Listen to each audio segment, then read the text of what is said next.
निर्विशेष शुक्र प्रसाद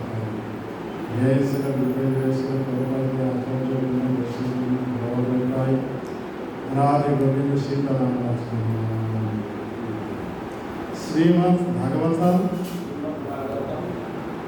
दशम स्कंद 50 अध्याय।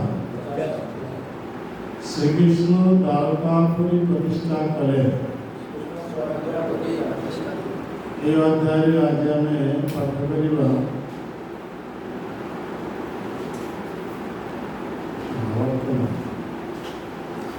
प्रथम नंबर श्लोक श्री शुक उवाच हस्ति प्राप्तिश्च कंसस्य महिषो भरतश्च नैते भर्तारि दुःखार्ते हीयतु स्म पितृभ्याम्। श्रीशुक उवाच हस्ति प्राप्तिश्च कंसस्य महिषो भरतश्च नैते भर्तारि दुःखार्ते हीयतु स्म पितृभ्याम्। शब्दानुवाद शुक उवाच श्री सुखदेव गोस्वामी कहे अस्ति प्राप्तिश्च अस्ति एवं प्राप्ति नामक कंसस्य कंसर महिषो दुई रानी भरत ऋषभ। हे भरत कुलश्रेष्ठ परीक्षित मृते मृत्यु हेबारु भर्तरी सेमानक स्वामीर दुखर सहित आर्ते आर्त होई यतु स्म सेमाने गमन करे पितुः सेमानक पितांकर गृहकु। श्लोक अनुवाद श्री सुखदेव गोस्वामी कहे हे भरत कुल श्रेष्ठ कंस जेतेबेले निहत हेला सेतेबेले तार दुई रानी अस्ति ओ प्राप्ति शोकार्त होई सेमानक पितृगृह को गमन करथिले। एटा सुखदेव गोस्वामी कहते हे भरत कुल श्रेष्ठ। एटार भरत कुल श्रेष्ठ किए संबोधन परीक्षित महाराज। परीक्षित महाराज भरत वंश श्रेष्ठ पुरुष। भगवान कृष्ण अर्जुन को पितार भारत कही संबोधन कर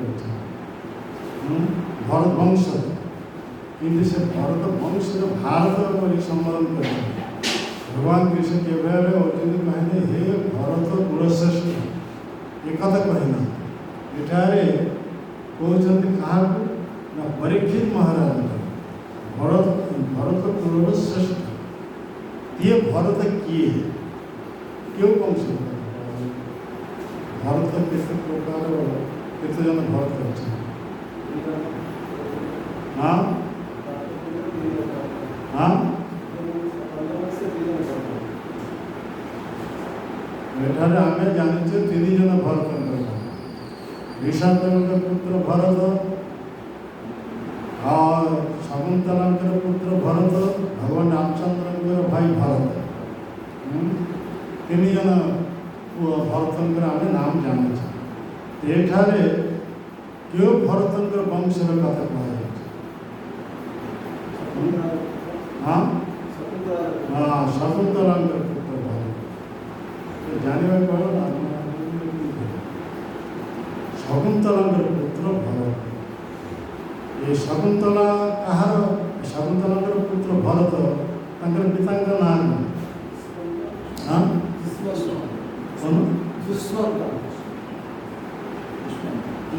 दुष्मंत। हाँ दुष्मंत ये दुष्मंत आशिक्षन्ति ऐसे दुष्मंत ମହାଧାର୍ମିକ ପ୍ରତାପଶାଳୀ ରାଜା ଥିଲେ। ତାଙ୍କର ଔରସରୁ ଏ ଶକୁନ୍ତଳାଙ୍କର ଗର୍ଭରେ ଜାତ ହେଇଥିଲା। ଆଉ ଶକୁନ୍ତଳାଙ୍କର ପିତାମାତାଙ୍କ ନାଁ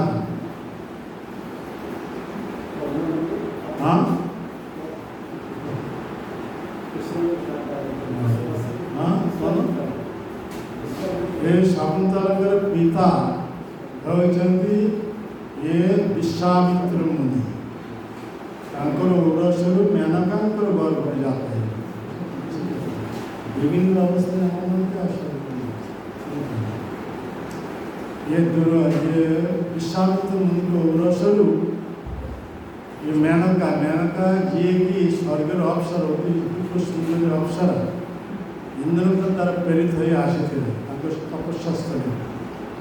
ସେଠାରେ ଏହିପରି ତାଙ୍କ ତପସ୍ୟା ଭଙ୍ଗ କରିଥିଲେ। ଆଉ ସେ ଯେହେତୁ ଆଖି ଉନ୍ମିଳନ କରି ଦେଖିଲେ ସେଟା ତାଙ୍କ ପ୍ରତି ଆକୃଷ୍ଟ ହୋଇ ତାଙ୍କ ସହିତ ମିଳିତ ହେବା ଯୋଗୁଁ ତାଙ୍କ ଔରସରୁ ମେନକାଙ୍କର ଗର୍ଭରୁ ଏ ସନ୍ତାନ ଜାତ ହୋଇଥିଲା। ତେଣୁ ସେଇଠୁ ବିଶ୍ୱାମିତ୍ର ମୁନିଙ୍କୁ ତପ ଭଙ୍ଗ ହେଇଗଲା। ଭଙ୍ଗ ଯେହେତୁ ହେଇଗଲା ସେତ ମେନକା ତା କାର୍ଯ୍ୟ ହାସିଲ କରିପାରିଲା। ତେଣୁ ସେଇ ସନ୍ତାନ ସେ ଅପ୍ସରା ଚିର ଯୌବନ ସମ୍ପନ୍ନ କେବେ ଲାଳନ ପାଳନ କରିବା ନାହିଁ। ତାଙ୍କୁ ତପସ୍ୟା ଭଙ୍ଗ କରିବା ପାଇଁ ସାହାଯ୍ୟ ଏଇଠୁ ସେଇ ସନ୍ତାନକୁ ଛାଡ଼ି ଦେଇଥିଲେ ଏ କର୍ଣ୍ଣମୁନିଙ୍କର ଆଶ୍ରମ। କର୍ଣ୍ଣମୁନିଙ୍କର ଆଶ୍ରମ ଛାଡ଼ି ଦେଇଥିଲେ ସ୍ୱର୍ଗଲୋକକୁ ଫେରି ଯାଇଥିଲେ। ସେତେବେଳେ ଏ କର୍ଣ୍ଣମୁନିଙ୍କ ଶିଷ୍ୟମାନେ ସକାଳେ ଫୁଲ ତୋଳିବା ପାଇଁ ଆସିଲେ। ଆଉ ଯେତେବେଳେ ସୂର୍ଯ୍ୟ ଉଦୟ ହେଇଛନ୍ତି ସୂର୍ଯ୍ୟର କିରଣ ପଡ଼ୁଛି। ତେଣୁ ଶାର୍ଗୁନା ମାନେ ଆଗ ବର୍ତ୍ତମାନ ଦୃଷ୍ଟି ଆଗ ଶାର୍ଗୁନା ଆକାଶ ଉଠୁଥିଲେ। ତାଙ୍କ ଦୃଷ୍ଟି କେଉଁଠାରେ ରହିବ? ଯେଉଁଠାରେ ମୃତଦେହ ପଡ଼େ ସେଇଠାରେ। ସେ ଯେତେ ଉପରକୁ ଉଠନ୍ତି ସେମାନେ ଏତେ ତୀକ୍ଷ୍ଣ ଦୃଷ୍ଟି ଯେତେ ଉପରକୁ ଉଠେ ସେ ବୁଝିପାରେ କେଉଁଠାରେ ମୃତ ବସ୍ତୁ ଅଛି। ସେ ମୃତ ବସ୍ତୁ ଛାଡ଼ ଅନ୍ୟ କୌଣସି ଜୀବିତ ବସ୍ତୁ ଖାଇବ ନାହିଁ। ଶାର୍ଗୁନା ଶାର୍ଗୁନା ଏ ମୃତ ଦେହ ବ୍ୟତୀତ ଅନ୍ୟ କିଛି ଜୀବିତ କାହାର ଜୀବିତ ଦେହ ସେ ଭକ୍ଷଣ କରିବ। ଏହିପରି ଶାର୍ଗୁନା ମାନେ ସମସ୍ତେ ଆସିଗଲେ ମୃତ ବସ୍ତୁ ଆସି ଦେଖିଲେ ସେ ମୃତ ନାହିଁ ଜୀବିତ ଅନ୍ୟଟି ଜୀବିତ ଅବସ୍ଥା। ତେଣୁ ସେମାନଙ୍କ ସୂର୍ଯ୍ୟ କିରଣରୁ ଏ ନବଜାତ ସନ୍ତାନକୁ ସୁରକ୍ଷା ଦେବା କନ୍ୟା ସନ୍ତାନ ଏହାକୁ ସୁରକ୍ଷା ଦେବା ପାଇଁ ଏହିପରି ଗଣ ମେଲିକିରି ସବୁ ସୂର୍ଯ୍ୟ କିରଣରୁ ତାକୁ ପାଇଲେ। ଆଉ ଏମାନେ ଯେତେବେଳେ ଆସିଥିଲେ କର୍ଣ୍ଣମୁନିଙ୍କର ଶିଷ୍ୟମାନେ ଫଳ ଦେବା ପାଇଁ ସେମାନେ ସେଟାକୁ ଆସିଲେ ଦେଖିଲେ କ'ଣ ଅବସ୍ଥା ଏପରି ଶାର୍ଗୁନା ମାନେ ଏହିପରି କ'ଣ ମେଳ କରି ଏଇସବୁ ରହିଛି ମଝିରେ କ'ଣ ଦେଖିଲେ ସେ ଯେତେ ସେମାନେ ଯେତେ ଆସିଲେ ଶାର୍ଗୁନା ଘୁଚିଗଲେ। ଆଉ ସେମାନେ ଦେଖିଲେ ଏକ ଦିନ ସୁନ୍ଦରୀ କନ୍ୟା ସେଇମାନେ ଉଠିକରି ନେଇଯାଏ। ତେଣୁ କର୍ଣ୍ଣମୁନିଙ୍କର ଆଶ୍ରମରେ ଏ ଲାଳିତ ହେବାର ଧରିଲେ। ତେଣୁ କର୍ଣ୍ଣମୁନି ହେଉଛି ତାଙ୍କର ପାଳିତ ପିତା ପାଳନ। ଏହିପରି ସେ ଯେତେ ଦିନ ଯାଉଛି ସେତେ ତାଙ୍କ ଦେହରୁ ଦିବ୍ୟ କାନ୍ତି ବିସ୍ଫୋରିତ ହେଉଛି। ସାଧାରଣ ରାଜା ଏବଂ ମୁନି ବିଶ୍ୱାମିତ୍ର ଆଉ ଏ ଅପ୍ସରାଙ୍କର ଗର୍ଭରେ ଯାଉ ମେନକାଙ୍କର ଗର୍ଭରେ ଦେଖିବାକୁ ଅତି ସୁନ୍ଦର। ଯେତେବେଳେ ଇଏ ଅବସ୍ଥା ପ୍ରାପ୍ତ ହେଲେ ତରୁଣୀ ଅବସ୍ଥା ପ୍ରାପ୍ତ ହେଲେ ଏମିତି ସେମାନେ କର୍ଣ୍ଣମୁନି କୌଣସି କାର୍ଯ୍ୟ ଉଦ୍ଦେଶ୍ୟ ବାହାରକୁ ଯାଇଛନ୍ତି। ଆଉ ଦୁଷ୍ମନ୍ତ ରାଜା ସୈନ୍ୟ ସାମନ୍ତମାନଙ୍କୁ ନେଇ ଆସି ବିବାହ କରିବା ପାଇଁ আর ঝড় অনুসন্ধান କରି ସେ ଆସିଥିଲେ କର୍ଣ୍ଣମୁନିଙ୍କ ଆଶ୍ରମ। କର୍ଣ୍ଣମୁନି ଆଶ୍ରମ କେହି ନଥିଲେ କିନ୍ତୁ ଏଇ ଶକୁନ୍ତଳା। ଆଉ ଶକୁନ୍ତଳାକୁ ଦେଖି ତାଙ୍କ ପ୍ରତି ସତ ତାଙ୍କର ମନ ଆକୃଷ୍ଟ ହେଇଗଲେ। ଏ କୌଣସି ସାଧାରଣ ରାଜା ନଥିଲେ ଦୁଷ୍ମନ୍ତ ମହାନ ରାଜା ବହୁତ ଧାର୍ମିକ ରାଜା। ସେ ସେଥିରେ ଚିନ୍ତା କଲେ ଏ ସୁନ୍ଦରୀ ତରୁଣ ପ୍ରତି ମୋର ମନ କାହିଁକି ସତ ଆକୃଷ୍ଟ ହେଉଛି କହିବାର ଇଚ୍ଛା। ତେଣୁ ସେଇ ହିସାବରେ ତାଙ୍କ ପରିଚୟ ଯେତେବେଳେ ଜାଣିପାରିଲେ ସେ ତାଙ୍କ ସହିତ ମିଳିତ ହେଲା। ଏହିପରି ତାଙ୍କର ଔରସରୁ ଇଏ ସନ୍ତାନ पंचायत भरत आ भरत एत पावरफुल थे पिला अवस्था माने 4-5 वर्ष बयस ये कौन आश्रम सब सिंह बाघ सब बांधिक रखी बचन एत पावरफुल 5 वर्ष पिला मैंने देखा युवक बने एत बड़ बात था बनर हाथी बाघ सिंह सब बांधिक सीमा विषय खेलते पिला अद्भुत से भागवत में उल्लेख रही यही भरत महाराज यही भरत इतना माता के सह जो ये मैंने पिता के दुष्मंत दैववाणी माध्यम से परिचित हो गला से पिता राजपद से बस संस्कृति एक छत्र सम्राट आ से गंगा उपकूल ये जमुना उपकूल एत सब पश्चिम गोमेद चक्र करदे कौन राजा यहीपरि अश्वमेध चक्र गोमान चक्र कर पारे भविष्यवाणी करा पूर्व के यहीपरि पारे एक महान वंश ये पांडव मान तेणु भगवान कृष्ण अर्जुन के ये नामकरण कर हे भारत ये गीतार संबोधन कर परीक्षित ये सुखदेव गोस्वामी ये परीक्षित महाराज कहते हे भरत वंश ये भरत पूरा श्रेष्ठ भरत वंश श्रेष्ठ व्यक्ति होती किए ये परीक्षित महाराज कहीं परीक्षित महाराज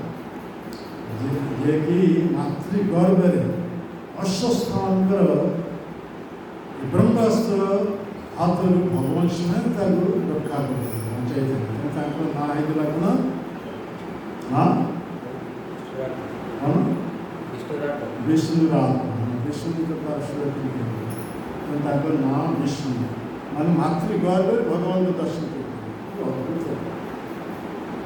कथा से मन भर से गंथि जाए भगवान कि मातृगर्भ जो जात है से पृथ्वी विभिन्न प्रांत से राजा राजकुमार मैंने आसुले ये नवजात शिशु को दर्शन किया और से मन भर गुंता हो जाए से भगवान कौन सुंदर राजपुरुष दर्शन से परीक्षा से व्यक्ति जहाँ को मुझे मातृगर्भ दर्शन कर से परीक्षा करते परीक्षा करने जो ना हो गला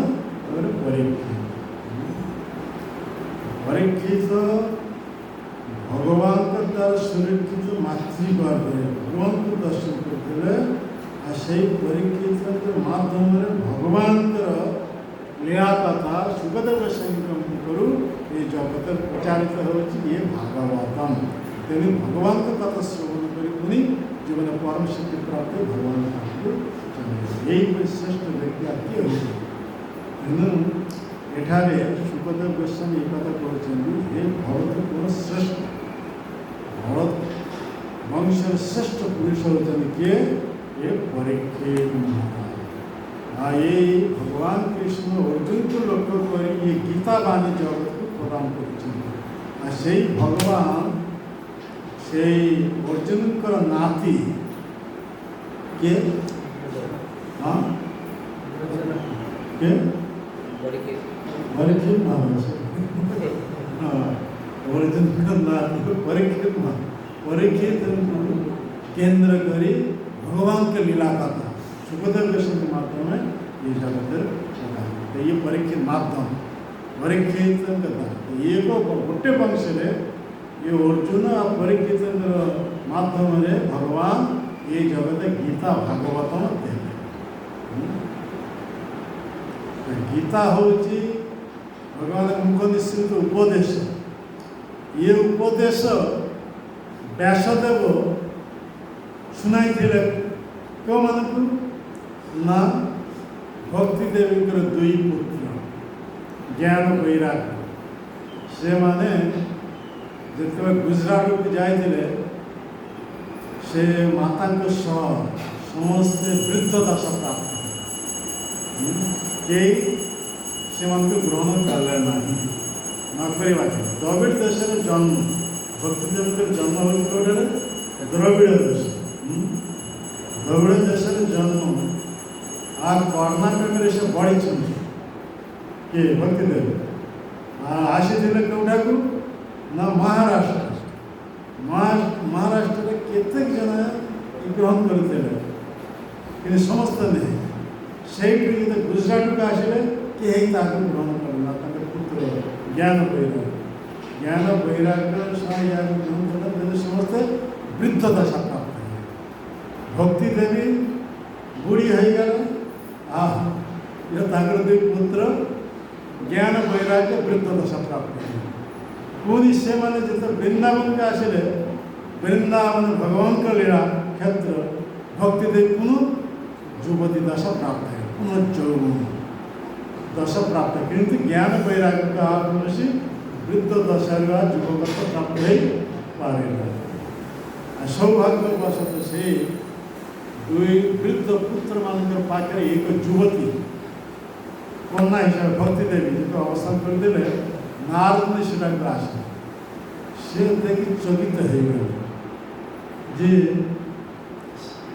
ଇଏ ଯୁବତୀ ରମଣୀ আর দুইটা বৃদ্ধ ব্যক্তি এই মধ্যে ইয়ে করছেন স্নেহ করেছেন আদর করছেন সেତେବେଳେ নারদ পচারলে আপনারা কে এ দুই জন এই কথা বয়সে আর এঠারে ये भक्ति देवी और ये दुई तंकर पुत्र ज्ञान वैराग्य ଯେତେବେଳେ ନାରଦ ପଚାରିଲେ ସେମାନଙ୍କ ସମ୍ବନ୍ଧରେ ଭକ୍ତି ଦେବୀ ନିଜ ପରିଚୟ ଦେଲେ ମୁଁ ହେଉଛି ଭକ୍ତି ଦେବୀ ଆଉ ମୋର ଦୁଇ ପୁତ୍ର ଇଏ ଜ୍ଞାନ ଇଏ ଦେଖି ଶୁଣି ଚକିତ ହେଇଗଲେ କି ନାରଦ ମାତା ଯୁବତୀ ଅବସ୍ଥା আর দুই পুত্র বৃদ্ধ অবস্থা উঠি পারুনাহাନ୍ତି বসি মানে শয্যাশায়ী হয়ে পড়ছেন তো ইয়ে দেখি ବହୁତ ଚକିତ ହେଇଗଲେ ତ ଭକ୍ତି ଦେବୀ ସବୁ କଥା ଖୋଲିକିରି କହିଲେ ସେ ତ ନାରଦଙ୍କର ପାଖରେ ଅନୁରୋଧ କଲେ ଆପଣ ଏକ ଉପାୟ କରନ୍ତେ ଯେଉଁଥିଲାଗି ମୋର ପୁତ୍ର ଯୁବକ ଅବସ୍ଥା ପ୍ରାପ୍ତ ହେଇପାରିବ ତ ନାରଦ ବହୁତ ଏକ୍ସପର୍ଟ ଦକ୍ଷ ପୁରୁଷ ଏମିତି ଚାରି ବେଦ ଶ୍ରବଣ କରାଇଲେ ଉପନିଷଦ ଆଦି ଶ୍ରବଣ କରାଇଲେ ଏହିପରି ସବୁ ଶ୍ରବଣ କରି ତାପରେ ସେ ମହାଭାରତ ଶ୍ରବଣ କରାଇଲେ ମହାଭାରତ ଭିତରେ ଗୀତା ଶ୍ରବଣ କରାଇଲେ କିନ୍ତୁ ସେମାନେ ଆଉ ଆଖି ମିଳିକିରି ଦେଖିଲା ନାହିଁ ଗୀତାଟା ଯେତେବେଳେ ଶ୍ରବଣ ପାଠ କରି ଶ୍ରବଣ କରାଇଲେ ଜ୍ଞାନ ବୈରାଗ୍ୟ ଆଖିକି ଖୋଲିଲା ପୁଣି ବନ୍ଦ କଲା କିନ୍ତୁ ଭୂତ ଦଶାରେ ଯୁବକତ୍ୱ ପ୍ରାପ୍ତ ହେଇପାରିବ ତ ଗୀତା ଶ୍ରବଣ କରାଇଥିଲେ ନାରଦମୁନି କରି ସୁଦ୍ଧା ସେମାନଙ୍କୁ ଯୁବ ଅବସ୍ଥା ପ୍ରାପ୍ତ କରାଇ ପାରିନଥିଲେ ତେଣୁ ନାରଦମୁନି ସେମାନଙ୍କୁ ଯୁବକତ୍ୱ ପ୍ରାପ୍ତ କରାଇବା ପାଇଁ ସେ ସ୍ଥାନ ଛାଡ଼ି ସର୍ବତ୍ର ପରିଭ୍ରମଣ କରୁଛନ୍ତି ଏମିତି ସେ ଆକାଶବାଣୀ ମାତ୍ର ଜଣାଇ ଦେବାକୁ ସତ୍କର୍ମ ଯଦି କରାଯିବ ତାହେଲେ ଇଏ ଯୁବକତ୍ୱ ଇଏ ବୃଦ୍ଧ ଅବସ୍ଥା ଯୁବକତ୍ୱ ପ୍ରାପ୍ତ ହେଇପାରିବ ତ ନାରଦମୁନି ଏହିପରି ସତ୍କର୍ମ କ'ଣ ସେ ନିଜେ ବୁଝିପାରିନଥିଲେ କାହିଁକି ଏହିସବୁ ସତ୍କର୍ମ ଗୀତା ଏସବୁ ଶ୍ରବଣ କରାଇଲା ବେଦ ସବୁ ଶ୍ରବଣ କରାଇଲା ତଥାପି ସେ ବାଳକ ବୃଦ୍ଧ ଅବସ୍ଥାରୁ ଯୁବକତ୍ୱ ପ୍ରାପ୍ତ ହେଇପାରିଲା ନାହିଁ ତେଣୁ ସେ ଯେତେବେଳେ ବଦରିକାଶ୍ରମେ ଗଲେ ସେଟା ଚାରି କୁମାରମାନଙ୍କ ସହିତ ସାକ୍ଷାତ ହେଇଗଲେ ସେ ମଧ୍ୟ ପଚାରିଲେ ଇଏ ଆକାଶବାଣୀ ମାଧ୍ୟମରେ ଇଏ ସୂଚାଇ ଦେଇଛନ୍ତି ସତ୍କର୍ମ ଯଦି କରାଯିବ ତାହେଲେ ଭକ୍ତି ଦେବୀଙ୍କ ଦୁଇ ପୁତ୍ର ଜ୍ଞାନ ବୈରାଗ୍ୟ ବୃଦ୍ଧ ଅବସ୍ଥାରୁ ଯୁବକତ୍ୱ ପ୍ରାପ୍ତ ହେଇଯିବ ସେଟା ଚାରି କୁମାରମାନେ ଇଏଟା ଦେଲେ ସିଦ୍ଧାନ୍ତଟା ଦେଲେ ଯେ ଭାଗବତ କଥାର ଆୟନ ଭାଗବତ କଥା ବକ୍ତା ହିସାବରେ କେଉଁମାନେ କହିବେ ଏ କୁମାରମାନେ ଆଉ ଶ୍ରବଣ କରିବେ କିଏ ନାରଦ ଆଉ ଅନ୍ୟ ସବୁ ଶ୍ରୋତାମାନେ ଆସି ଶୁଣିବେ କେଉଁଠାରେ ଏହା ହେଉଛି ହରିଦ୍ୱାର ସେଠାରେ ସମସ୍ତେ ଶ୍ରବଣ ସେଇଠାରେ ଋଷିକୂଳ ହରିଦ୍ୱାର ଗୋଟେ ଜାଗା ରହିଛି ଯାହାକୁ କୁହାହେଉଛି ଋଷିକୂଳ ହଁ ଋଷିକୂଳ ସେଇଠାରେ ଇଏ भागवत कथार आयोजन है आ भागवत कथा जो आयोजन है बसले जे बाहर कॉलेज आसी बसी उठे मोर माइंड डिस्टर्ब आस कथा कह बसले उठल बस कथा कह सब भागवत कथा चले ये बस चुपचाप बस बाहर मतलब भागवत कथा समय यहीपरी चारि कुमार जिते भागवत कथा आरंभ कले ये आपे आपे भक्ति देवी दुई पुत्र वृद्ध दशारू युवकत्व प्राप्त किए। भक्ति देवी दुई पुत्र को सह से राशि उपस्थित है। हाँ ये भक्ति देवी वर्तमान से दुई पुत्र सह ये जिते शब्द युवकत्व प्राप्त है से युवक अवस्था थे ये दुईटा पुत्र युवकत्व प्राप्त हो गले से भागवत कथा भक्ति देवी को एक देश बंद कर समग्र पाश्चात्य देश से घर को ये अवस्थान कराइबे किए आम इस्कन प्रतिष्ठाता आचार्य शिला एसी भक्तिवेदांत स्वामी प्रभुपाद। यही प्रभुपाद भागवत कथा माने निजर हृदय से भगवत भक्ति भक्ति को धारण कर भक्ति शास्त्र या भक्ति को हृदय से धारण कर पाश्चात्य देश को नहीं और यहीपरी इस्कन तरफ समग्र जगत वर्तमान घर को घर को भक्ति देवी को उपस्थापन कराई मैराथन माध्यम ये गीता भागवतम मैराथन माध्यम समस्त घर को घर को ये गीता भागवत उठे गए इस्कन एक्टिविटीज प्रचार हमारे ये सब एक्टिविटीज ना वर्तमान मंदिर मैंने ये मृत अवस्था यह जे पूर्ण होची से पर्यंत इस्कन केंद्र प्राणवंत नहीं मृत अवस्था ये भक्ति देवी घर को जाए पहुँचे देखनी भगवान के लीला कथा जो पद प्रचार प्रसार न होची से पर्यंत आमर हृदय जो प्राणर संचार हो पार ना आम केवल नव यौवनत्व रूप प्राप्त हो पारे ये वंचित हवा जो आम ये युव अवस्था वृद्ध दशा प्राप्त हो मौन मलिन दशा विषाद दशा कहीं ये कथा आम वंचित हाँ हमार हृदय भक्ति शून्य हो जाए कहीं भगवान की कथा प्रति हमारा आसक्ति न भगवान की कथा प्रति आसक्ति न हो पर्यंत आम यथार्थ भाव उपलब्धि न करा पर्यंत हमार हृदय से प्राणर संचार हो पार आम मंदिर खाई पी युवकत्व अवस्था प्राप्त हेले भी आम समस्त वृद्ध अवस्था ज्ञान वैराग्य पूर्व अवस्था जो पर्यंत ये आश्रय न करे से पर्यंत प्राणवंत वृद्ध प्रभुपाद एथि कहते मोर ग्रंथ जे जिते वितरण करें से समाचार यदि मत शुणाइबे ताल वृद्ध हेले युवकत्व प्राप्त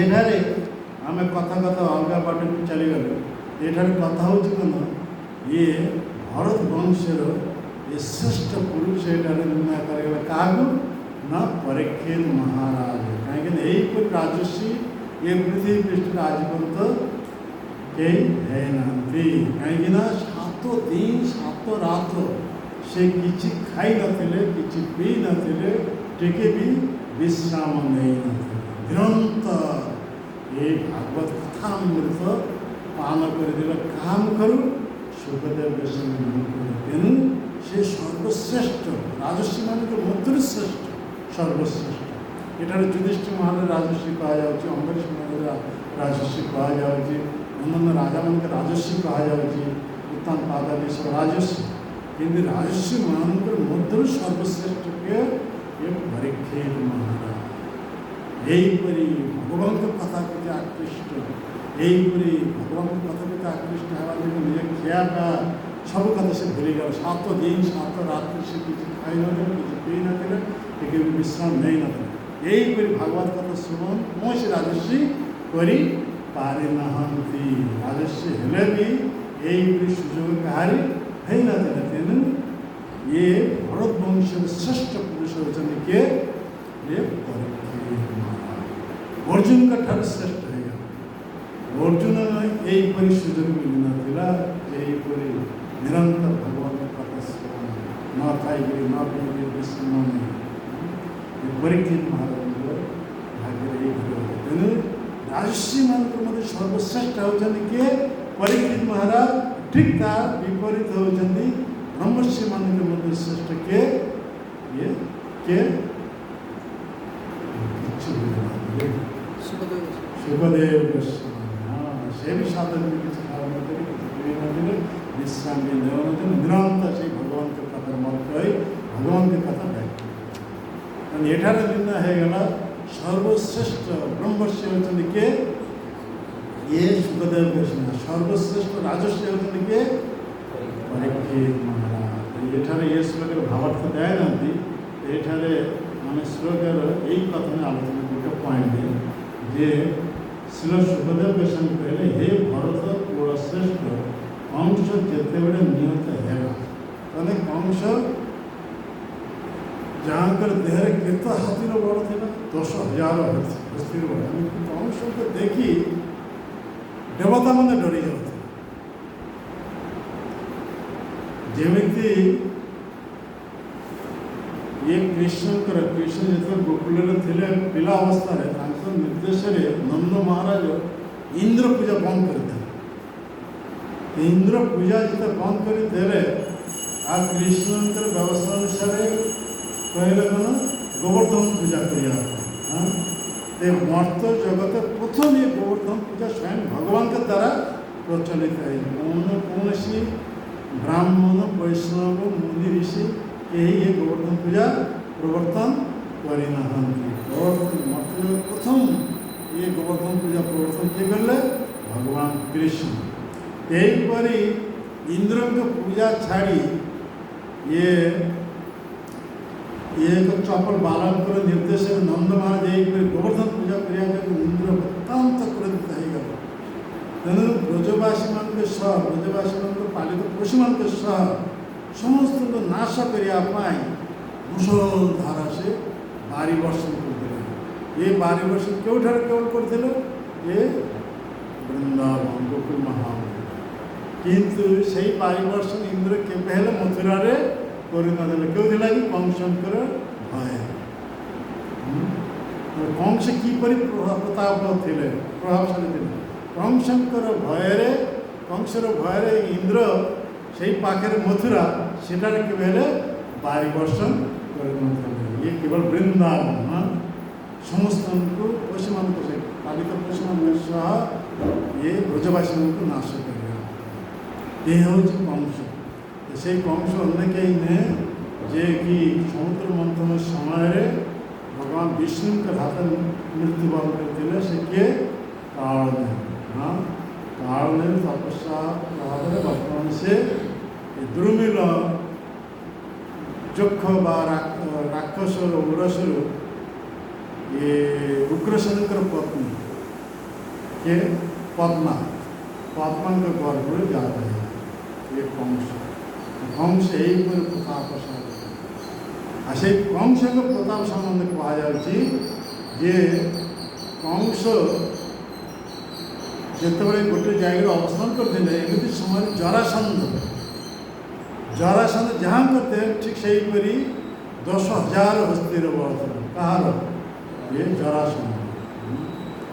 से जरासंध एक शिविर अवस्थान करते सैनिक मान से जरासंध जे कि वृंदाचल पर्वत को जाए हजार हजार हाथी मान सब बड़वान हाथी किए थिला ये कुबलाय पीड़ ताको बंदी कर निजर अधीन रखे से बड़वान हाथी अर्थात कुबलाय पीड़ से सैनिक शिविर मझे बंद अवस्था थी लुहार शिखुलिता।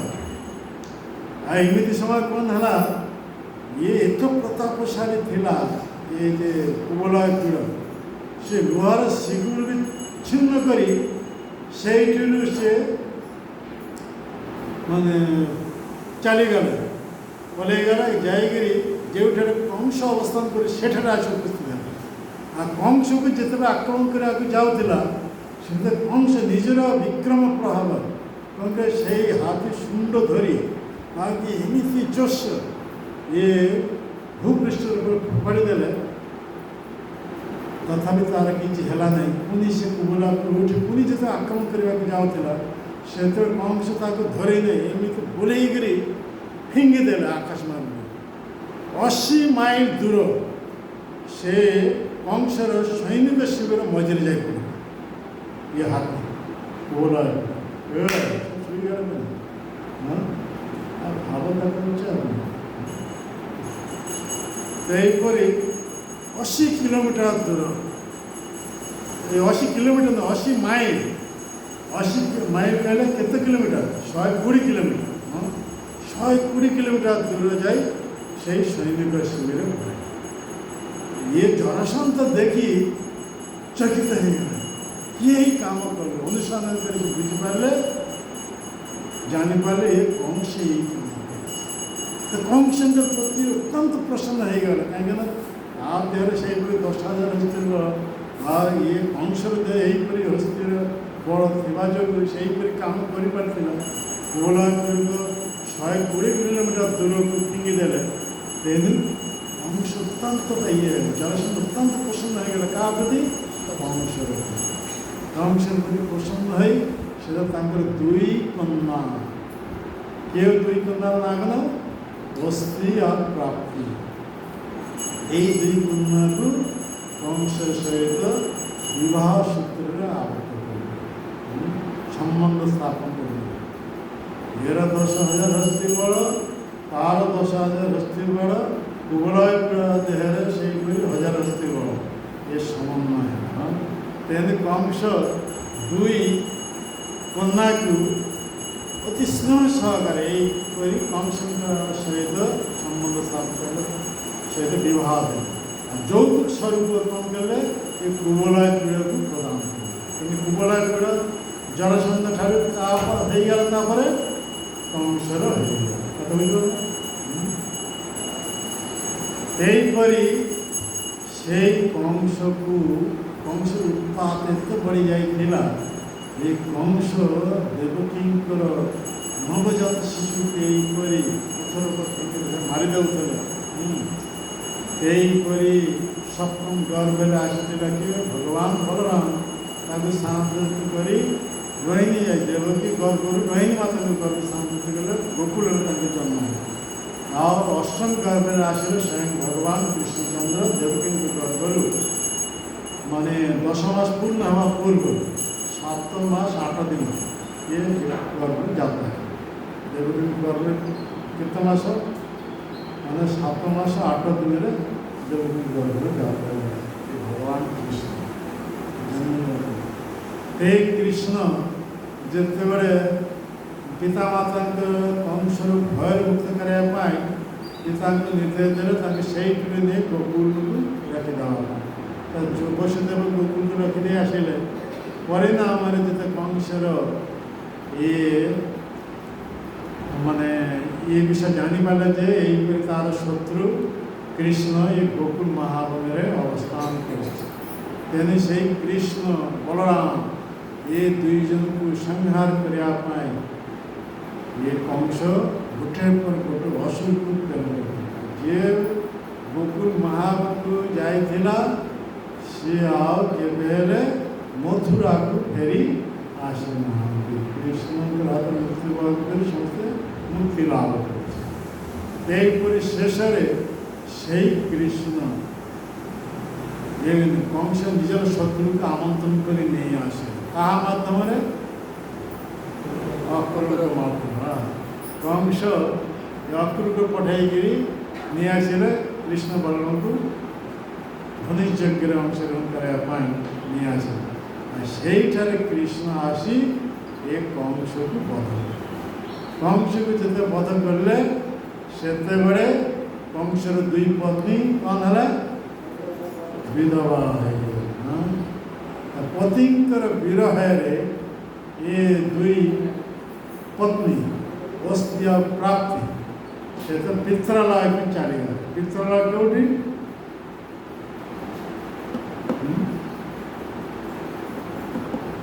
କେଉଁଠି ପିତ୍ରାଳୟ? ହଁ କେଉଁଠି?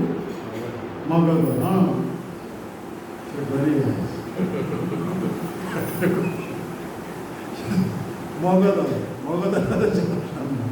ସେ ଜରାସନ୍ଧ ପାଖକୁ ଯାଇ ଇଏ ଦୁଃଖର କଥା ସବୁ ବ୍ୟକ୍ତ କଲେ। ଯେତେବେଳେ ଦୁଇ କନ୍ୟାଙ୍କର ବିଧବା ଅବସ୍ଥା ସେମାନଙ୍କର ଦୁଃଖର କଥା ଯେତେ ବ୍ୟକ୍ତ କଲେ ସେତେ କଂସର ଭିତରେ ক্রোধ চাপ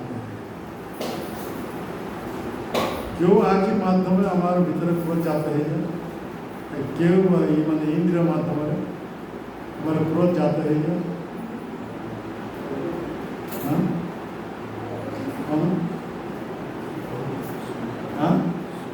কর্ণেন্দ্রিয়, কর্ণেন্দ্রিয় মাধ্যমে কেউ আঁকি মাধ্যমে কেউ ইন্দ্রিয় মাধ্যমে আমার ভিতরে লোভ জাত হয়ে যায়। কোন লোভ জীব কেউ ইন্দ্রিয় মাধ্যমে আমার ভিতরে কাম জাত হয়ে যায়। কোন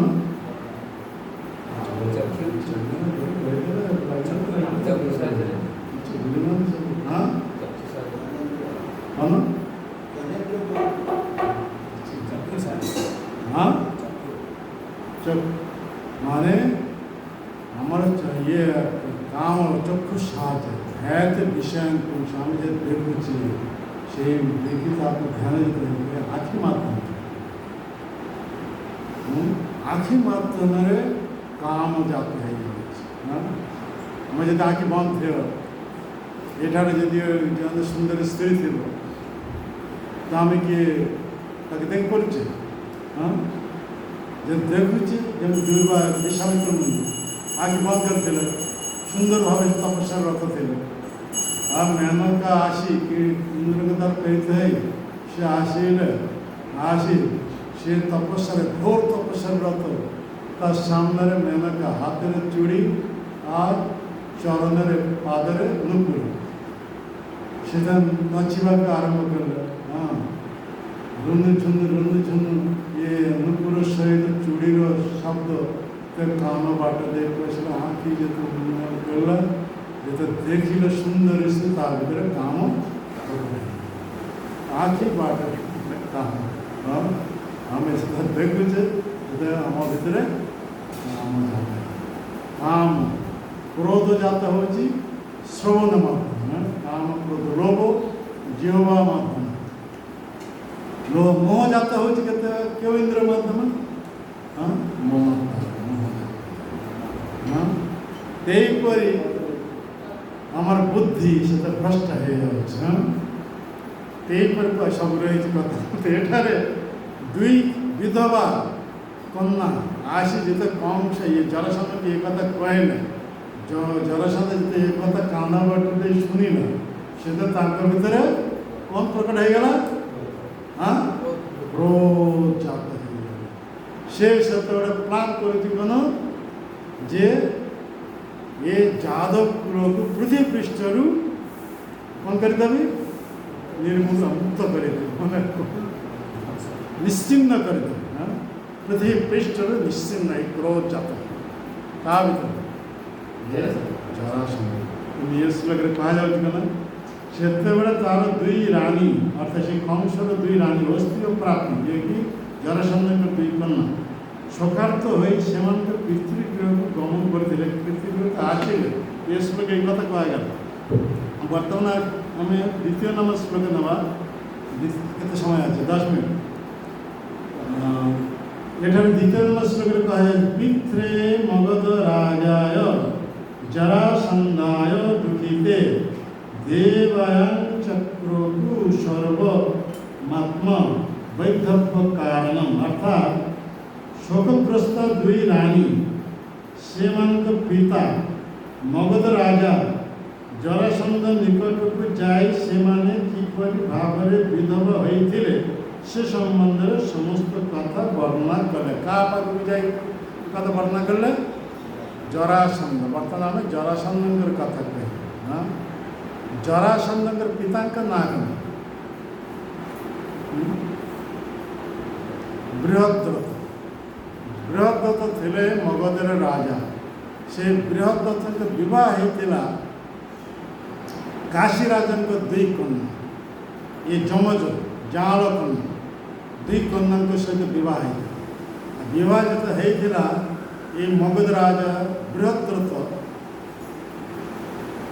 ବୃହଦ୍ରଥ ସେତେବେଳେ ସେ ଦୁଇ ରାଣୀଙ୍କୁ କଥା ଦେଇଥିଲେ, ମୁଁ ଯାହା କିଛି ପାଇବି ତୁମମାନଙ୍କ ପ୍ରତି ସମଭାବାପନ୍ନ ହେବା ଯୋଗୁଁ ଆଉ ତୁମମାନଙ୍କର ପ୍ରତି ସମସ୍ନେହ ବା ପ୍ରୀତି ହେବା ଯୋଗୁଁ ମୁଁ ତାହା ବିଭାଗ କରି ଦେବି। এই কথা সে প্রতিশ্রুতি দিয়েছিল। কে? মগধ রাজা বৃহদ্রথ। কিন্তু বহুত বর্ষ হয়ে গেল, সন্তান সন্ততি কিছু হেলা নেই। দুই রানীঙ্কর গর্ভে কৌশি সন্তান সন্ততি হেলা নেই। সেতবে এ রাজা মগধ রাজা বৃহদ্রথ সে বনকু চালিয়ে আর বনকু যাই সেঠারে এক মুনিଙ୍କ ସହିତ ସାକ୍ଷାତ ହୋଇଥିଲା। ସେ ମୁନିଙ୍କର ନାଁ ହେଉଛି ଚଣ୍ଡ କୌଶିକ ମୁନି। ଚଣ୍ଡ କୌଶିକ ମୁନି ସେ ତପସ୍ୟାରେ ରତ ଥିଲେ। ତ ସେଟାକୁ ଯାଇ ତାଙ୍କ ସହିତ ଯେତେ ଭେଟିଲେ ମୁନିଙ୍କ ଚରଣ ପ୍ରଣତ ହୋଇ ତାର ଏଇ ଅପୁତ୍ରକେ କାରଣ ସବୁ ବ୍ୟକ୍ତ କଲେ। ଆଉ ମୁନିଙ୍କ ଚରଣ ପ୍ରଣତ ହୋଇ କାକୁତି ନିମନ୍ତେ କଲେ କେମିତି ସେ ସନ୍ତାନ ପ୍ରାପ୍ତ ହୋଇପାରିବ। ଉତ୍ତର ଦେଇପାରି ସୂତ୍ରରେ ମଗଧ ରାଜସିଂହାସନ ସେ ବସି ପ୍ରଜାମାନଙ୍କ ପାଳନ କଲେ। ତ ସେ ମୁନିବ ସେତେବେଳେ ତାହାକୁ ପ୍ରସନ୍ନ ହୋଇ ଏ ଚଣ୍ଡ କୌଶିକ ମୁନି ବୃହଦ୍ରଥଙ୍କ ପ୍ରତି ପ୍ରସନ୍ନ ହୋଇ ଏକ ଆମ୍ବ ଦେଇଥିଲେ। ଆମ୍ବ ଦେଇ କହିଲେ, ହେ ରାଜନ, ଏ ଆମ୍ବ ନେଇ ଯାଆନ୍ତୁ ଆଉ ରାଣୀଙ୍କୁ ଭକ୍ଷଣ କରନ୍ତୁ, ଏକ ସୁନ୍ଦର ସନ୍ତାନ ପ୍ରାପ୍ତ ହୋଇପାରେ। ଚଣ୍ଡ କୌଶିକ ମୁନି କେବେ ହେଲେ କହିନାହାନ୍ତି ଯେ ଆପଣଙ୍କ ଦୁଇ ଜଣ ପତ୍ନୀ ୟାକୁ ବିବାହ କରି ଦୁଇ ଜଣକୁ ଦେବେ, ଏକଥା କହିନାହାନ୍ତି। ସେ କହିଛନ୍ତି ଏ ଆମ୍ବଟା ଦେଉଛି, ଆପଣ ନେଇଯାଆନ୍ତୁ ଆଉ ଆପଣଙ୍କ ରାଣୀକୁ ଭକ୍ଷଣ କରନ୍ତୁ, ତାହେଲେ ଏକ ସୁନ୍ଦର ସନ୍ତାନ ପ୍ରାପ୍ତ ହୋଇପାରେ। ଏହିପରି ବୃହଦ୍ରଥ ମଗଧର ବୃହଦ୍ରଥ ଏ ଆମ୍ବ ନେଇ ଆସି ରାଜପ୍ରାସାଦରେ ଚିନ୍ତା କରୁଛନ୍ତି, ମୁଁ ତ ଦୁଇ କଥା ଦେଇଛି, ମୁଁ ଯାହା ପାଇବି ତା ବିଭାଗ କରି ଦୁଇ ଜଣଙ୍କୁ ସମାନ ଭାବରେ ଦେବି। ସେ ସେଥିରେ ଆମ୍ବଟାକୁ ଦୁଇ ଫାଳ କରି ଦୁଇ ଜଣଙ୍କୁ ସମ ଭାବରେ ଦେଲେ। ସେମାନେ ଭକ୍ଷଣ କଲେ। ଦୁଇ ରାଣୀ ଯଥା ସମୟରୁ ସନ୍ତାନ ପ୍ରସବ କଲେ। ତ କଥା ଶୁଣ, ପଡ଼େ ହଁ କ'ଣ ଶୋଇ ବର୍ତ୍ତମାନ ଶୁଣ। ତ ଏହିପରି ଭାବରେ କଥା ଶୁଣୁନାହାନ୍ତି। ବସନ୍ତୁ। ଏହିପରି ଦେଖାଗଲା କ'ଣ, ଯଥା ସମୟ ଦୁଇ ରାଣୀଙ୍କର ଗର୍ଭରୁ ଫାଳେ ଫାଳେ ସନ୍ତାନ ଜାତ। ଯେତିକି ଫାଳେ କରାଯିବ, ଏ ଫାଳରେ ଆଖି ରହିଛି, ଗୋଟେ ହାଫ୍ ପର୍ସେଣ୍ଟ ନାକ ରହିଛି, ହାଫ୍ ପର୍ସେଣ୍ଟ ପାଟି ରହିଛି, ହାଫ୍ ପର୍ସେଣ୍ଟ ଛାତି ରହିଛି, ହାଫ୍ ପର୍ସେଣ୍ଟ ସେହିପରି ଇଏ ଗୁରୁ ଇଏ ସବୁ ପାଦ ସବୁ ରହିଛି, ହାଫ୍ ପର୍ସେଣ୍ଟ ଠିକ୍ ସେହିପରି। ତ ଏହିପରି ହାଫ୍ ହାଫ୍ ସନ୍ତାନ ଜାତ। ଇଏ କ'ଣ ପୂର୍ଣ୍ଣାଙ୍ଗ ସନ୍ତାନ ନୁହେଁ। ତେଣୁ ହାତୀ କ'ଣ କଲେ, ତାହାକୁ ନେଇ ସେ ଜଙ୍ଗଲରେ ପକାଇ ଦିଆଯାଏ। ଆଉ ସେଇ ଜଙ୍ଗଲରେ ରହୁଥିଲା କିଏ? ଜରା ରାକ୍ଷସୀ। ଜରା ରାକ୍ଷସୀ ଏ ନବଜାତ ଶିଶୁର ମାଂସ ଆହାର କରି ରକ୍ତପାନ କରି ସେ ଜୀବିତ ରହୁଥିଲା। ସେ ଜରା ରାକ୍ଷସୀ ସେ ସେଠାରେ ଆସିଲା। ଆସିଲେ ଦେଖିଲେ ଅପୂର୍ବ ଦୁଇ ସନ୍ତାନ ଫାଲେ ଫାଲେ। ସେ ଦୁଇ ହାତରେ ଦେଲେ ଏ ହାତରେ ଗୋଟେ ଫଳ ନେଲେ ଏ ହାତରେ ଗୋଟେ ଫଳ ନେଲେ ଅଟ୍ଟ ହାସ୍ୟ କରିଛନ୍ତି। ହାସ୍ୟ କରି ଦୁଇ ପାଖକୁ ଯେତେବେଳେ ଆଣି ଯୋଡ଼ା ଲାଗିବା ଯୋଗୁଁ ଏକ ସୁନ୍ଦର ପୁତ୍ର ସେଠିରୁ ଜାତ ହେଇଗଲା। ଆଉ ଅତି ସୁନ୍ଦର ବହୁତ ବଳବାନ ହେଇଗଲା। ଆଉ ସେ କ୍ରନ୍ଦନ କରିବାକୁ ଲାଗିଲା, ଏତେ ଜୋରସେ କ୍ରନ୍ଦନ କରିବାକୁ ଲାଗିଲା। ସେତେବେଳେ ଜରା ଖୁସି ତାର ଖାଦ୍ୟ ହିସାବରେ ସେ ଆଉ ତାଙ୍କୁ ଖାଦ୍ୟ ହିସାବରେ ଗ୍ରହଣ କଲା, ତା ପ୍ରତି ମମତା ଆସିଗଲା। ତ ମମତା ଯେତେବେଳେ ଆସିଗଲା ସେତେବେଳେ ବ୍ରହ୍ମାଜୀ ଏ ଜରା ଖୁସିକୁ ଜଣାଇଦେଲେ, ଯେହେତୁ ତୁମ ମାଧ୍ୟମରେ ଏ ଦୁଇ ଫଳ ଯୋଡ଼ା ଲାଗି ଯୋଡ଼ି ଯାଏ ସୁନ୍ଦର ସନ୍ତାନ ଜାତ ହେଇଛି, ବହୁତ ବଡ଼ବାନ ବହୁତ ପ୍ରତାପଶାଳୀ, କିନ୍ତୁ ଏହାକୁ ନେଇ ତୁମେ ରାଜାଙ୍କୁ ପାଖକୁ ନେଇଯାଅ, ତାଙ୍କର ହାତରେ ଉଠେଇ ଦିଅ, ତାଙ୍କୁ କୌଣସି ସନ୍ତାନ ନାହିଁ। ଆଉ ତୁମ ନାଁ ଅନୁସାରେ ଏ ସନ୍ତାନ ନାଁକରଣ କରିବ। ରାକ୍ଷସୀର ନାଁ କ'ଣ ଥିଲା? ଜରା। ଜରା ମାଧ୍ୟମରେ ଯୋଡ଼ି ଯାଇଛି ସନ୍ଧ ମାନେ ସନ୍ଧିବଦ୍ଧ ହେଇଛି। ইয়াকে সন্ধি মানে জুড়ে যাইছে, তেমনি না হয়ে গেল জরা যুক্ত সন্ধ, তা না হয়ে গেল কেন জরাসন্ধ। বর্তমানে জরাসন্ধ জন্ম হচ্ছে এ দুই ফল যুক্ত হয়ে তার জন্ম হয়েছে। আর মৃত্যু হব কেমিটি? হ্যাঁ, দুই ফল যেতবে অলগা হয়ে যাবে সেটা মৃত্যু হবে। এইপরি জন্ম হচ্ছে ଯୋଡ଼ି ଯିବା ଯୋଗୁଁ ଜନ୍ମ, আর ମୃତ୍ୟୁ ହେବ ଅନ୍ୟ କୌଣସି ତାକୁ କେହି ମାରିପାରିବନି। ହଁ, ଏତେ ବଡ଼ ବାନ୍ଧନ ପାଳ ଯେ ପର୍ଯ୍ୟନ୍ତ ତାକୁ ଦୁଇ ଫାଳ ନ କରିଛନ୍ତି। ହଁ, ତ ଏ ହେଉଛି କୃଷ୍ଣଙ୍କର ପ୍ଲାନ। କୃଷ୍ଣ ଏ ପରବର୍ତ୍ତୀ ଶ୍ଲୋକରେ ଆସି ଆମର ସମୟ ହେଇଯାଇଛି, ଆମେ କଥା ବଢ଼େଇବା ନାହିଁ। ସେହିପରି କୃଷ୍ଣ ସେତେବେଳେ ଦେଖିବେ ଯେ ଜରାସନ୍ଧ এইপরি এই সক্রহণী সেনা সসজ্জিত অস্ত্রধারী মানে মথুরা চৌদিগ মানে সব সমুদ্র ভଳି সৈন্য সমুদ্র ভଳି ଇଏ ଚାରିଆଡ଼େ ସବୁ ଘେରି ଯାଇଛନ୍ତି। ତେଣୁ ଏହା ଦେଖି ଏ ମଥୁରାବାସୀ ଯେତେ ସବୁ ନାଗରିକମାନେ ଥିଲେ, ପ୍ରଜାମାନେ ସମସ୍ତେ ଭୟଭୀତ ହେଇଗଲେ। ଆଉ ଆମମାନଙ୍କର ରକ୍ଷା ନାହିଁ।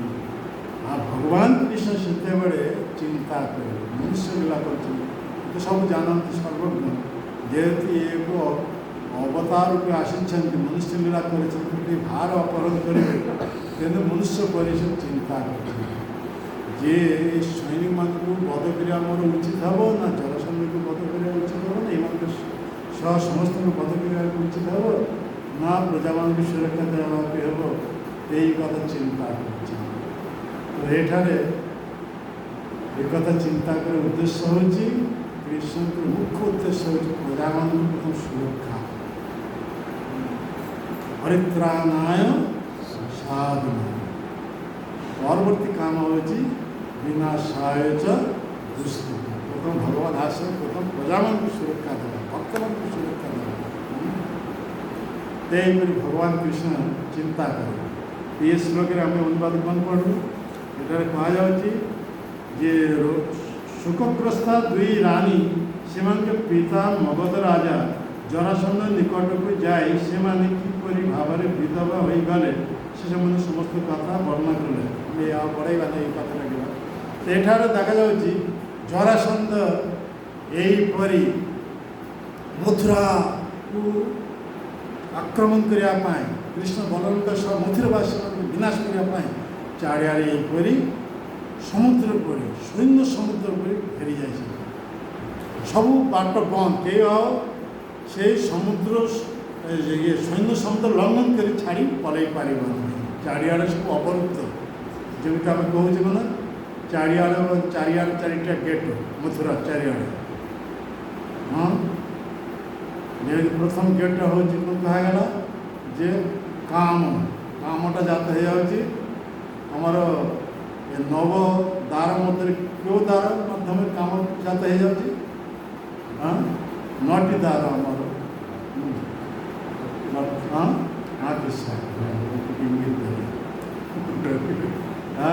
କାମ ଜାତ ହେଇଯାଉଛି। ଆଖି ସାହାଯ୍ୟ ଆଖି ବାଟ ଦୁଇଟା ବାଟ ଆଖି ସାହାଯ୍ୟ କାମ ଯାତ୍ରା ହେଇଯାଉଛି ଏ ବାଟ ବନ୍ଦ। ହଁ ଜରାସନ୍ଧ ଏତେ ସୈନିକ 23 କହିନି ସୈନ୍ୟ 23 କହିନି মানে সৈনিক আসে না কোনো 23 କହିনি। হ্যাঁ হিসাব করলে কোন হব ইয়ার হিসাব দেওয়া যাইছে পরবর্তী শ্লোকের এসব কুহযিব ଦେଖିବା সেটার হিসাব দেওয়া যে অক্ষয়নী বাহিনী দ্বারা অর্থাৎ 21,870 জন হস্তির আরোহণকারী ଆଉ 21,870 জন রথের আরোহী ଆଉ 65,610 জন অশ্বাରୋହୀ ଆଉ 1,09,350 জন ପଦାତିକ ସେନା। ସେହିପରି ୟା ସହିତ 17 ମାନେ ଗୁଣ କଲେ ହେବ କେତେ এইপরি ୟା ଗୁଣ 23 অক্ষয় না 23 গুণ যদি করিব তাহলে আসে 50 লক্ষ 50.5 লক্ষ 50.5 লক্ষ সৈনিক সশস্ত্রধারী সমগ্র মথুরা চারিଆଡ଼େ ଏହିପରି ଆବୃତ କରିଦେଇଛନ୍ତି। କେହି ଆଉ ପ୍ରାଣ ନେଇ ବାହାରକୁ ଯାଇପାରିବ ନାହିଁ। ତେଣୁ ବର୍ତ୍ତମାନ କୃଷ୍ଣ ଚିନ୍ତା କରୁଛନ୍ତି କ'ଣ କରିବେ ନା ଏ ଜରାସନ୍ଧକୁ ଛାଡ଼ିଦେବାକୁ ହେବ ଆଉ ଯେତେ କଲେକ୍ଟ କରି ସେ ଆଣିଛନ୍ତି ଏ ସୈନିକମାନଙ୍କୁ ଏଠାରେ କତଲ କରିବାକୁ ବଧ କାରଣ ସେ ଆସନ୍ତି ପୃଥିବୀ ଭାର ଅପହରଣ କରିବାକୁ ପୁଣି ସେ ଯିବ ପୁଣି ସେ ସଂଗ୍ରହ କରି ଯେତେ ନେଇ ଆସିବ ପୁଣି ସେମାନଙ୍କୁ ବଧ କରି ଏହିପରି 17 ଥର ସେ କରିଦେଲେ 17 ଥର ଏଇ 23 ଅକ୍ଷୟୀ ସେନାମାନଙ୍କୁ ସବୁ ବଧ କରି ଏହିପରି ପୃଥିବୀ ଭାର ସେ ଅପହରଣ କରିଦେଲେ। ଆଉ କୃଷ୍ଣ ପ୍ଲାନ୍ କଲେ କ'ଣ ଏ ଜରାସନ୍ଧକୁ ବଧ କରିବାକୁ କାହା ଦ୍ୱାରା ଭୀମଙ୍କ ଦ୍ୱାରା ये कृष्ण प्लान नहीं है। तेणु ये कुरुक्षेत्र युद्ध पूर्व कृष्ण यहीपरी भीम और अर्जुन को सांगे नहीं आसते मगध राज्य मगध राजा ये जरासंध ब्राह्मण मान उपासक थे से विष्णु उपासक थे कह जाए कि कृष्ण को मानते से असुर ये कह जरासंध विष्णु उपासक थे विष्णु भगवान हिसाब जानते मानुले पूजा करते ब्राह्मण से पूजा करते बहुत आदर्श सत्कार करते सम्मान करते किंतु तार मूल दोषटा हूँ कृष्ण से विष्णु जो बर्तमान स्वयं परिपूर्ण भगवान कृष्ण कृष्ण को मान से असुर कहीं कृष्णदास कविराज गोस्वामी से कथा कहते अनेक कृष्ण को मानुंट बर्तमान कलिजुग चैतन्य महाप्रभु भगवान हिसाब से ग्रहण करते ये समस्त से दर्शन जो पर्यंत चैतन्य महाप्रभु परमेश्वर भगवान हिसाब ग्रहण न कर से पर्यंत जन्मति चक्र अनादिकाल पर्यंत से पार कृष्णदास ये सब परस्पर यहीपरि कथा रही देखा जाऊँगी ये भगवान कृष्ण प्लान ने यही जरासंध को छाड़ीदेवा यही शक्ति बध कर मथुरावासी को रक्षा कर कृष्ण बल यही प्लान नहीं 23 अक्षयी सेना समस्त संहार करते और से मनकर रक्त नदी धारा प्रवाहित होती रक्तर रक्तर स्रोत रक्तर नदी प्रवाहित होता से सैनिक मान जरासंधर जे मृत सैनिक मान हाथ गोड़ सब कटि जाइला कृष्ण सुदर्शन चक्र जाकर से सबू रक्त नदी यहीपरि तरंगायित है चलता तेणु दिशुला कमी सर्प नदी जमी भसी भसी जाऊँ ठीक से हाथ गोड़ जे रक्त नदी भसी भसी जाऊँ दिशा किपरि सर्प सर्प जो जगह भासी भासी जाए दिशा ठीक से यहीपरि से भगवान कृष्ण ये प्लान करते कुरुक्षेत्र युद्ध पूर्व अर्थात कुरुक्षेत्र युद्ध कले ये कथा कह जाए परिष्कार कथा राजस्व युद्ध युधिष्ठिर मान राजस्व युद्ध करेंगे राजस्व युद्ध पूर्व यहीपरि कृष्ण भीमा अर्जुन को छद्म बेश आज उपस्थित थे मगध राज्य आज सेठारे मगध राजा ब्राह्मण তথাপি সেମାନଙ୍କୁ ପୂଜା ଅର୍ଚ୍ଚନା କରୁଥିଲେ। ଏ କୃଷ୍ଣ ଅର୍ଜୁନ ଭୀମ କିନ୍ତୁ ସେମାନେ ପରିଚୟ ଦେଲେ କ'ଣ ଯେ ଆମମାନଙ୍କୁ ହେ ରାଜନ ଆମମାନଙ୍କୁ ଗୋଟେ ଭିକ୍ଷା, ଇଏ କହିଲେ ଜରାସନ୍ଧ କହିଲେ ହାତ ଯୋଡ଼ିକି କ'ଣ ଭିକ୍ଷା ମୁଁ ପୂରଣ କରି, ଇଏ ମାନେ କହିଲେ ଯୁଦ୍ଧଂ ଦେଇ ଏଇ ଭିକ୍ଷା। ତ ଯୁଦ୍ଧଂ ଦେଇ ସେତେବେଳେ ଜରାସନ୍ଧ ନିରୀକ୍ଷଣ କରି ବୁଝିପାରିଲେ ଏ ବ୍ରାହ୍ମଣ ବେଶରେ ଆସିଛନ୍ତି କେଉଁମାନେ ଏ ଭୀମ ଅର୍ଜୁନ আর তাঁদের যুদ্ধ সে রণ ছাড়িয়ে পড়ে গেছিল সেই চোর কৃষ্ণ জরাসন্ধ। তো ইয়ে কৃষ্ণ চালাই দেলে এই তিনজনকে মধ্যে কার সহিত মল্লযুদ্ধ করে চাইছে। তো জরাসন্ধ ডিসিশন নেওয়া সব কৃষ্ণকে একদম সে মোটিভেট করে সে দেখল অর্জুনের পদলা ইয়ে দুর্বল ইয়ে সহিত যুদ্ধ করে লাভ মোর কৃতিত্ব করে। আর ইয়ে তো ମୁଁ ତ ଦେଖିକି ଡରିକିରି ରଣ ଛାଡ଼ି ପଳେଇ ଯାଇଥିଲି, ଏ ସହିତ କାହିଁ ଯୁଦ୍ଧ କାପୁର ସହିତ କାହିଁ ଯୁଦ୍ଧ କରେ। କୃଷ୍ଣଙ୍କର ପ୍ଲାନ୍ ଭୀମଙ୍କ ସହିତ ଯୁଦ୍ଧ କରାଇବ, ତ ଭୀମଙ୍କୁ ବଚିନେଲେ। ଭୀମଙ୍କ ସହିତ ଯୁଦ୍ଧ ଯେତେବେଳେ ମଲ୍ଲ ଯୁଦ୍ଧ ଏଇପରି ଭୀମଙ୍କ ପ୍ରବଳ ପରାକ୍ରମ। ଏ ତ ଦୁଇ ଜଣଙ୍କର ଇଏ ଦେହର 10,000 ହସ୍ତିର ବଳ, ତା ଦେହର 10,000 ହସ୍ତିର ବଳ, କେହି କାହାକୁ ପରାସ୍ତ କରି ପାରିନଥିଲେ। କେତେ ଦିନ ଧରି ଚାଲିଥିଲା, କେତେ କୁହାଯାଉଛି 28 ଦିନ ନା କେତେ ରହିଛି ପରପୁରୁଷ ଭଗବାନ ଶ୍ରୀକୃଷ୍ଣ ରହିଛି। ସେଇପରି ଏତେ ଦିନ ଧରି ଯୁଦ୍ଧ ହେଇଥିଲା, ଭୀମ ସହିତ ଫେଲ୍ ମାରି ଯାଇଥିଲା। ସେତେବେଳେ ଭଗବାନ କୃଷ୍ଣ କ'ଣ କଲେ ଇଶାରାରେ ଦେଖିଦେଲେ ଗୋଟେ ଘଷକୁ ଏଇପରି ଚିରିକିରି ଏମିତି ପକାଇଦେଲେ ଉପରେ ଦେଲେ। ତ ସେଇ ହିସାବରେ ଭୀମ ତା ଇଙ୍ଗିତ ପାଇ ସାଙ୍ଗେ ସାଙ୍ଗେ ସେଇ ଜରାସନ୍ଧକୁ ଧରାଶାୟୀ କରି ତା ଗୋଡ଼ ଦେଇ ଆଉ ହାତ ଧରି ଅନ୍ୟ ଗୋଡ଼କୁ ଏମିତି ଯେତେବେଳେ ଇଏ କଲେ ଦୁଇ ଫାଲ କରିଦେଲେ, ଦୁଇ ଫାଲ କରି ବିପରୀତ ଦିଗକୁ ପକାଇଦେଲେ, ସେଇଥିରେ ତାର ମୃତ୍ୟୁ ହେଇଗଲା ଜରାସନ୍ଧ। ଜରାସନ୍ଧଙ୍କର ଯେତେ ମୃତ୍ୟୁ ହେଇଗଲା, ସେଇ ଜରାସନ୍ଧ କେତେ ରାଜାମାନଙ୍କୁ ବନ୍ଦୀ କରି ରଖିଥିଲେ, କେତେ ରାଜା, ହରେ କୃଷ୍ଣ, କେତେ ରାଜାମାନଙ୍କୁ ବନ୍ଦୀ କରି ରଖିଥିଲେ? 20,800 ରାଜାମାନଙ୍କୁ ବନ୍ଦୀ କରି ରଖିଥିଲେ। ସେ ଏକ ରୁଦ୍ର ଯଜ୍ଞ କରିବ, এই যুগ সমস্ত বলি যে সমগ্র পৃথিবীর সে চক্রবর্তী সম্রাট। চক্রবর্তী সম্রাট হওয়া পাই এইপরি কেতে 20,800 ইয়ে আমার আচার্য মানে কହୁଛନ୍ତି শ্রীধর স্বামী, ইয়ে বিশ্বনাথ চক্রবর্তী ঠাকুর, জীব গোস্বামী, এମାନେ କହୁଛନ୍ତି 20 ଲୋକ 800 ରାଜାମାନଙ୍କୁ ଏହିପରି ଗିରି ଗହ୍ୱରରେ ସବୁ ବନ୍ଦୀ କରି ରଖିଥିଲେ। ଏହିପରି ଏକ ନିର୍ଦ୍ଦିଷ୍ଟ ଶୁଭ ଦିନ ଦେଖି ରୁଦ୍ରଯଜ୍ଞ କରି, ରୁଦ୍ରଙ୍କର ପ୍ରଶ୍ନ ବିଧାନ କରି ରୁଦ୍ରଯଜ୍ଞ କରି ସେଇ ଯୁଗରେ ସମସ୍ତଙ୍କୁ ବଳିଦେଲେ। ଦେଇ ସେ କ'ଣ হবে ସମଗ୍ର ପୃଥିବୀରେ ଚକ୍ରବର୍ତ୍ତୀ ସମ୍ରାଟ। ସେଇ ରାଜାମାନେ ବନ୍ଦୀ ଦଶାରେ ଅତ୍ୟନ୍ତ ଦୁଃଖିତ ଚିତ୍ତରେ ବିତତ୍ରସ୍ତ ହୋଇ ଆର୍ତ୍ତରେ ପଡ଼ି, ଆର୍ତ୍ତ ଅର୍ଥାତ୍ ଜିଜ୍ଞାସୁ ଜ୍ଞାନିଚ ଭରତ, ସେ ଆର୍ତ୍ତରେ ପଡ଼ିଯାଏ ନା, ଆର୍ତ୍ତ ଅବସ୍ଥା, ଯେମିତି ଦ୍ରୌପଦୀ ଆର୍ତ୍ତ ଅବସ୍ଥାରେ ଇଏ ହେ ଚତୁର୍ପତି ହେ ଜାତ ମୋର ଲାଜ ରକ୍ଷା କର, ଏଇ ଆର୍ତ୍ତରେ ପଡ଼ି, ଯେମିତି ଗଜେନ୍ଦ୍ର ଆର୍ତ୍ତରେ ପଡ଼ି ସେ ଭଗବାନଙ୍କୁ ଏହିପରି ସ୍ତୁତି କରି ପଦ୍ମଫୁଲ ଅର୍ପଣ କରି ସବୁ ଆର୍ତ୍ତରେ ପଡ଼ି 20,800 ରାଜନ୍ୟ ବର୍ଗ ଏ କୃଷ୍ଣଙ୍କର ସମର୍ପଣ ନେଇ କୃଷ୍ଣଙ୍କ ଚରଣ ପ୍ରାର୍ଥନା କରିଥିଲେ। କୃଷ୍ଣ ସେମାନଙ୍କୁ ବନ୍ଦୀ ଦଶାରୁ ମୁକ୍ତି ଦେବା ପାଇଁ ଏହିପରି ଛଦ୍ମ ବେଶରେ ଅର୍ଜୁନ ଆଉ ଭୀମଙ୍କୁ ବ୍ରାହ୍ମଣ ବେଶରେ ନେଇ ଉପସ୍ଥିତ ହୋଇଥିଲେ। ଆଉ ଭୀମଙ୍କ ଦ୍ୱାରା ଯୁଦ୍ଧ କରାଇଲେ, ମଲ୍ଲଯୁଦ୍ଧ। ଭୀମଙ୍କ ଦ୍ୱାରା ଏହିପରି ଜରାସନ୍ଧକୁ ବଧ କଲେ। ସେତେବେଳେ 20,800 ରାଜନ୍ୟ ବର୍ଗ ସେଟା ଭଗବାନ କୃଷ୍ଣ କ'ଣ କଲେ, ଜରାସନ୍ଧଙ୍କର ପୁତ୍ର ତାକୁ ରାଜା ବନାଇଦେଲେ ମଗଧରେ।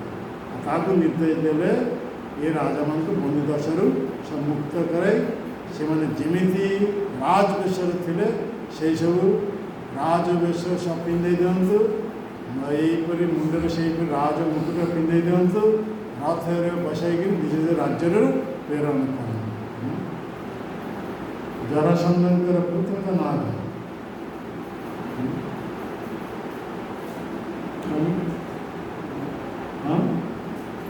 ଜରାସନ୍ଧଙ୍କ ପୁତ୍ରଙ୍କ ନାଁ पुत्र को नाम